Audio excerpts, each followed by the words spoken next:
Hello, hi guys! Magandang gabi sa inyo lahat.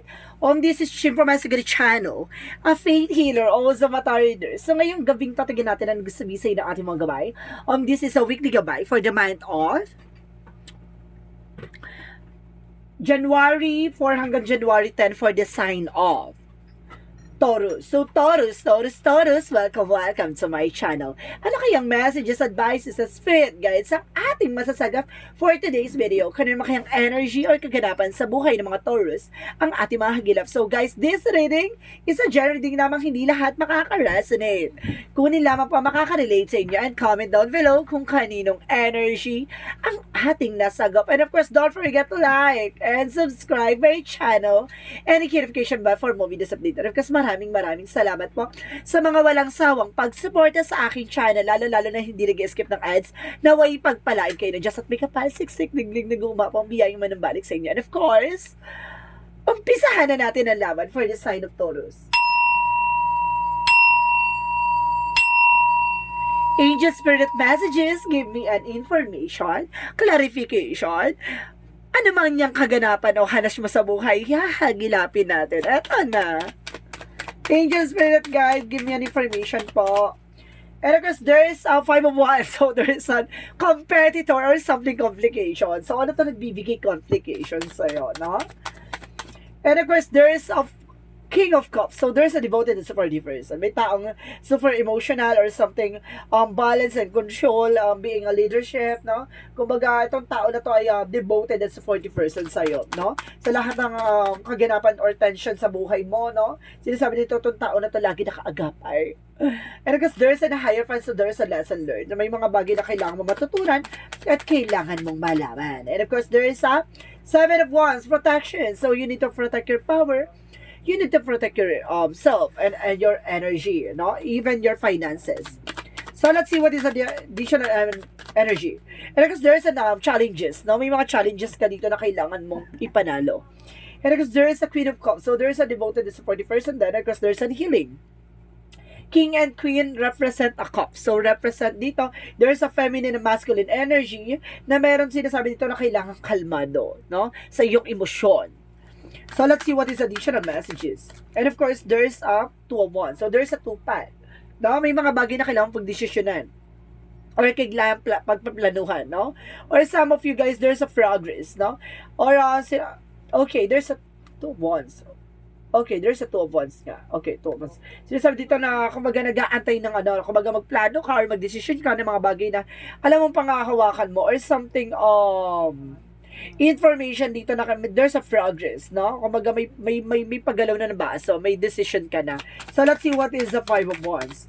And of course, there's a Knight of Cups. So, there's an offer, a proposal, engagement, or something, a charm, something na, kumbaga ito yung gamitan mo raw ng charm yung mga kompetensya mo, diba? Para na sa ganun, sumuko sila sa'yo. Or either, kumbaga matalo mo sila sa pagdating sa finances, kumbaga kung may kompetensya ka pagdating sa negosyo, no? Kumbaga sa'yo, dadapo yung mga customers. Ganon. So, let's see what is the King of Cups. So, there's a Knight of Cups. So, there's a wish fulfillment. May mga bagay na unti-unti mo na matutupad. Di ba? Maaring hiniling mo to na itong tao na to ay makasama mo habang buhay. So, sinasabi dito, kumbaga makakasama mo and super devoted naman talaga. So, let's see what is the Hierophant. So, there's a 4 of Swords. So, there's an intuition or information dito. There's a religious factor. Something na parang ginawang ka dito ng something palipad hangin, no? May palipad hangin na ako na sense therefore sa 4 of Swords na kumbaga nagkakaroon ka ng gut feeling na something fear or something ganon or something stress or something anxiety, something like that na sinasabi sa'yo dito guys na kailangan mo ipahinga, mag-meditate ka, magdasal ka, no? Nasa ganon makontra mo. And of course, let's see what is the 7 of Wands. So, there's a 5 of Cups. So, there's a disappointment or something rejections, no? May mga bagay dito or something losses na naganap sa iyo, no? May mga bagay na nawala, na may mga bagay na kailangan mong tanggapin. And of course, kailangan mong proteksyonan. Kung ayaw mong mawala, diba? Kung ayaw mong mawala isang bagay, proteksyonan mo, alagaan mo. And of course, there's a 2 of Swords, there's an indecision. May mga bagay na nahihirapan ka magdesisyon. Pero eventually, there's a Queen of Cups or healing. So, ibig sabihin dito, unti-unti ka na makaka-recover from your confusion, no? Kumbaga ngayon, magkakaroon ka na ng decision. So, let's see what is the Two of Wands. So, there's a Knight of Cups. So, there's an information dito. Kumbaga, maging secure ka about sa finances, slow and steady, panatiling kalmado. Hindi mo kailangan maging, kumbaga, agresibo or magdesisyonada or desisyonado, diba? Kailangan mo, para sa madaling salita, wag kang pala desisyon. So, let's see what is the Five of Wands and the Knight of Cups. And of course, there is the lover. So, some of you, there is a love life, no? May kakompetensya ka pagdating sa buhay pag-ibig, no? Or either, kumbaga, kasi marami kasing factor or circumstances ang pagdating sa kompetensya, pagdating sa pag-ibig, hindi lang siya, kasi there is a third party, like, family related, or a friend related, or something, yun nga, no? May there is a third party for, girl or boy, na kumbaga, kung ano man yung, ano na yan, kumbaga, there's, kumbaga sumapaw sa relasyon nyo, no?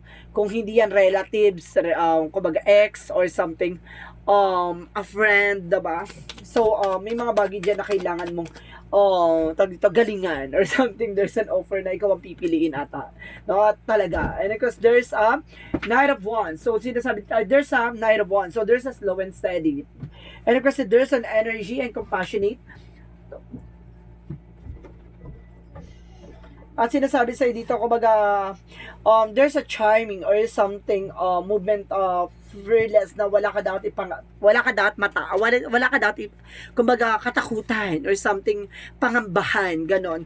Kumbaga, sinasabi sa'yo dito, the more na, mabagal lang pag-isip or sa pag-desisyon mo, kumbaga, alam mo, maisa sa katuparan mo yan, diba? Slowly but surely, no? Pag-isipan. Take time to making decisions. So let's see what is the Hierophant and the Four of Swords. And of course, there is a Knight of Wands. So there's a perseverance. May mga bagay na kailangang pagtiyagaan. Or either, dito sinusubok ang tiwala mo. Dito sinusubok ang pananampalataya mo, guys. No? Nagbe-birth ako. Oh my God. Binim lang ako ng soft drinks. My goodness. Let's see what is the Seven of Wands. And of course, the Five of Cups. So there's a Knight of the King of Pentacles. So, there is an information na, kumbaga may kasaganahan ka dito, no? And of course, pagdating sa finance, mabilis sa yung pera. Kumbaga may mga bagay na wag mong sasayangin yung opportunities. Lalo na, kung may mga bagay na gusto ka, kumbaga, nagiging aggressive ka kasi pagdating sa mga bagay-bagay, kailangan magkaroon ng disiplina. Now, there is a discipline. So, let's see what is the Queen of Cups and of course, the Two of Swords. And of course, there's certain card. So there's a confidence. So kailangan mo ng confident sa mga decision mo, 'di ba? Kasi the more na confident ka sa decision mo, the more kang magkakaroon ng positive outcome or positive result. So let's see what is the Two of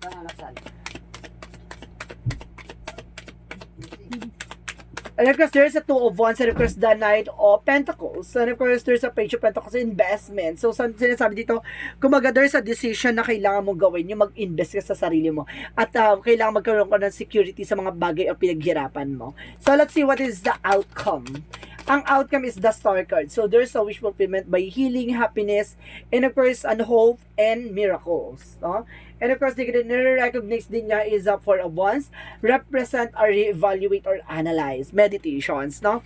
Kumbaga, may mga bagay dyan na may isa sa katuparan mo, pero kailangan mong pag-isipan, diba? Kumbaga, there's an information dito, parang may mga bagay na kailangan mo talagang punan ng oras at panahon bago ka magdesisyon. So, let's see about naman sa career. Sa career is the Three of Cups. So, there is a celebration. And or suddenly, guys, there's a Three of Cups represent a Nine of Swords. So, nagkakaroon ka na anxiety, sleepless night. Not because of may gumagawa sa yung third party involved. It's either your ex, it's either your friend, kapitbahay, relatives, no? May gumagawa sa'yo. So, let's see what is the messages for career, sinasabi dito, para mawala ka sa focus, para mawala ka sa wisyo, para hindi mo matutukan ng inyong negosyo or hanap buhay. So, let's see what is additional messages. And of course, wag ka na i-stress, ha? Wag ka mag-alala, mapupunan, masusolusyonan mo yung problema. And of course, pagdating sa love life, there is a wedding, and of course, there is a celebration coming in with the Knight of Cups, with the Page of Cups, no? Intuitions. Ibig sabihin dito, kumbaga, papatalasin ang intuition mo para madagdagan ang mga impormasyon na, kumbaga, ano yung mga bagay na dapat mong gawin pagdating sa inyong relasyon. Gusto kong dagdagan yung something in career, no? Masyado kong na, sa career na to. So, there's the wheel of fortune. So, there's a destiny and good luck. So, ibig sabihin dito, kumbaga, mayroon talagang blessing or meron talagang, kumbaga, mayroong swerte na papasok sa'yo this time. So, about naman sa health. So, there's a devil. O, see, I told you so. Dito pala, nagpakilala na sa career. And of course, there's a devil energy for health. May gumagawa sa health mo para guluhin ka, para magkaroon ka ng sariling sakit in the Eight of Cups, no? I-let go mo yan. Huwag mong isipin, huwag mong damdamin.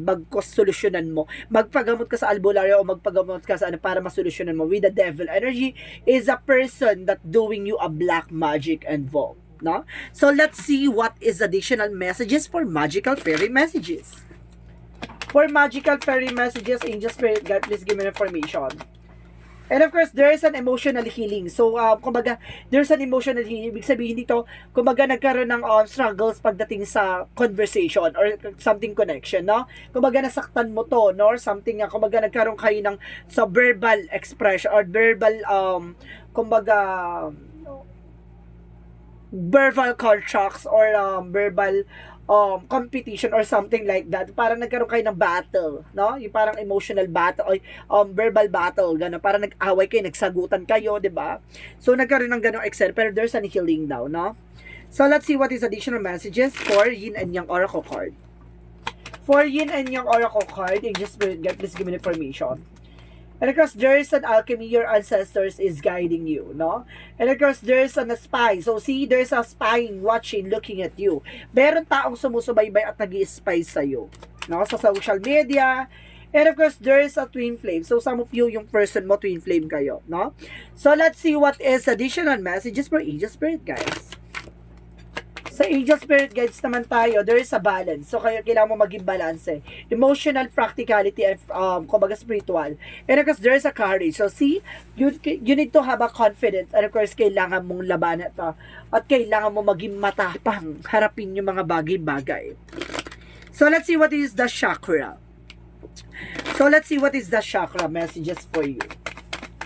For the chakra, Angel Spirit, please give me an information. So, there's a self-worth, no? Dapat alam mo yung grounds mo. Dapat alam mo yung halaga mo, diba? And of course, there's expansion. Palalawakin ka dito ng iyong about sa love life, career, finances, and health. There's an expansion. Either, maaari kumbaga, lumawak ng iyong, kumbaga, resource of income. And there's a wisdom, no? Napakabuti ng ang iyong puso, mabusilak, or something, malinis ang intensyon mo. Ganun yung pagkatao mo, guys. So, let's see what is additional messages. Maaring padalos-dalos ka lang pero yung intention mo, kumbaga may mga bagay lang ka na nabibitawang salita, so dala ng emosyon yun pero hindi yun talaga yung gusto mong sabihin. Because there's a builder. No, kumbaga palakasin ng iyong resistensya or something ang iyong pangangatawan. Now, there's an animal. So some of you animal lover, no? Kumbaga animal lover. Kahit na, kumbaga, sinasaktan ka ng mga animal, di ba, minamahal mo pa rin. Or else, baka talagang nagmamahal ka ng mga animals, no? And of course, there's, you and your loved ones are safe, no? Kumbaga, pagdating sa mga loved ones mo, safe ka naman daw. And of course, there's an eternal love. Itong partner mo, itong asawa mo, ay talagang hanggang wakas na kayo. Ganon. For a lifetime, so let's see what is the romance angels. For romance angels, angel spirit guides.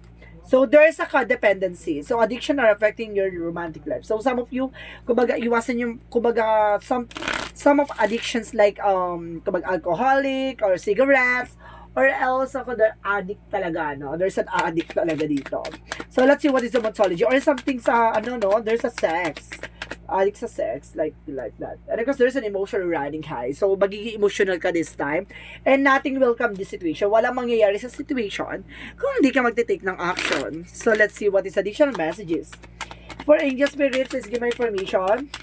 So, there's a third eye, clairvoyance. So, kung may mga pasilip sa'yo ang ating angel spirit, may mga bagay or pangitain kang makikita na this time.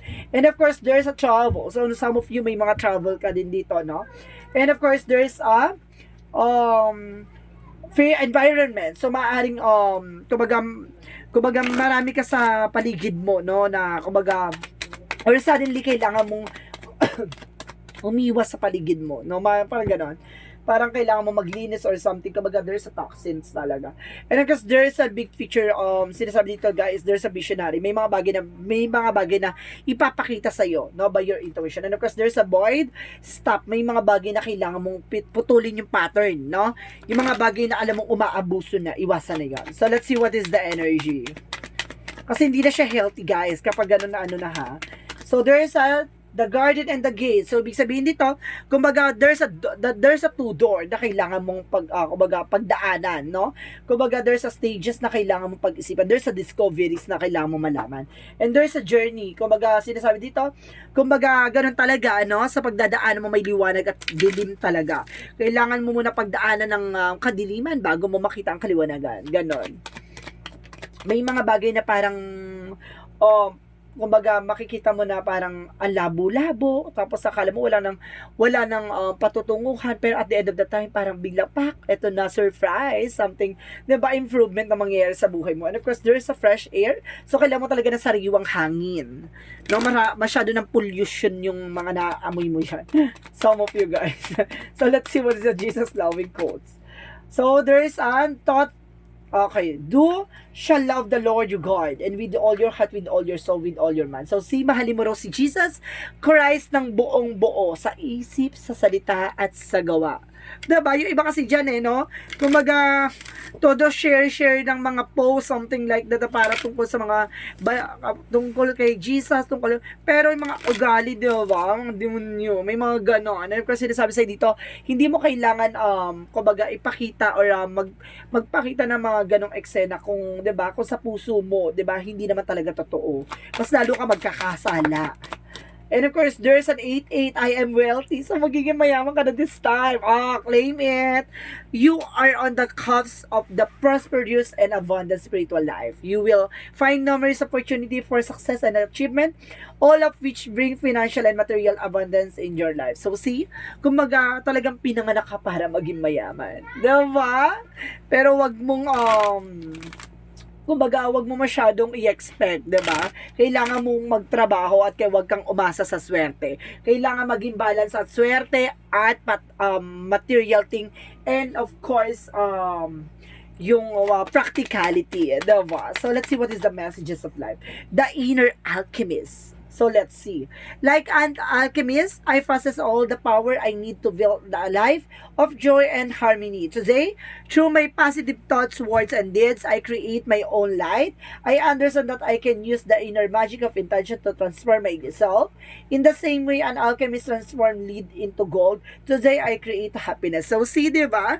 Kumaga, nakakagawa ka ng isang bagay na alam mong hindi na nila masisira. Hindi nila maaagaw at hindi nila makukuha. Kumaga, like a gold, no? Kahit pilitin ka man nila sirain, kahit pilit ka man nilang baguhin, you are also a gold that indestructible. Diba? Hindi nila masisira at hindi nila mababago. And of course, kumbaga yung magsisilbing happiness mo. So guys, this is our weekly gabay for the month of January.